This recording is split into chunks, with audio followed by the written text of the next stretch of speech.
একটা প্রশ্ন অভিযোগ করেছে যে তারা ভোটে কারচুপি হয়েছে। আসলে ভোটে যদি কারচুপি হয়ে থাকে তাহলে অবশ্যই তার সপক্ষে প্রমাণ থাকবে। তো আমরা আসলে আমাদের হলে এখনো পর্যন্ত কোনো ওইরকম সম্ভাবনা দেখিনি, কিছু কিছু হলে শুনেছি, কিন্তু যথোপযুক্ত প্রমাণ, সাক্ষ্য প্রমাণ ওইগুলো আমরা পাইনি বা তারা দেখাতে পারেনি। তো সেক্ষেত্রে আমরা সাধারণ শিক্ষার্থীরা মনে করি যে ভোট সুষ্ঠুভাবে হয়েছে আর বাকি সময়টাও সুষ্ঠুভাবেই হবে। আশা করি। কি মনে হয় ভোট বর্জনের মাধ্যমে কি কোনো নির্বাচন প্রক্রিয়া কি প্রশ্নবিদ্ধ হবে?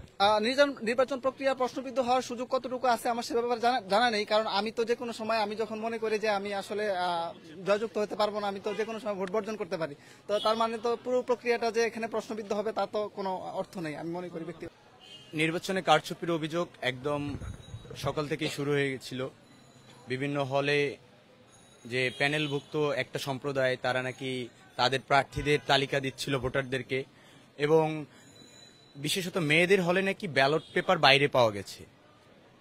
আমি নিজে একজন প্রার্থী, বিভিন্ন হল ঘুরে আসার পর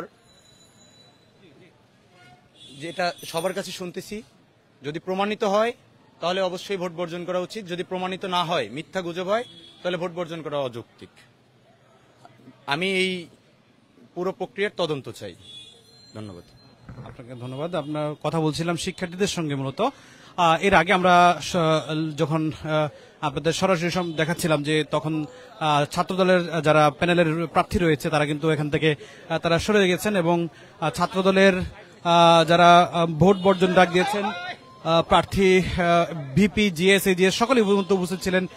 এই মুহূর্তে ক্যাম্পাসের পরিস্থিতি অনেকটা থমথমে, কারণ কোনো বিক্ষোভ হয় কিনা সেটিও দেখার বিষয়।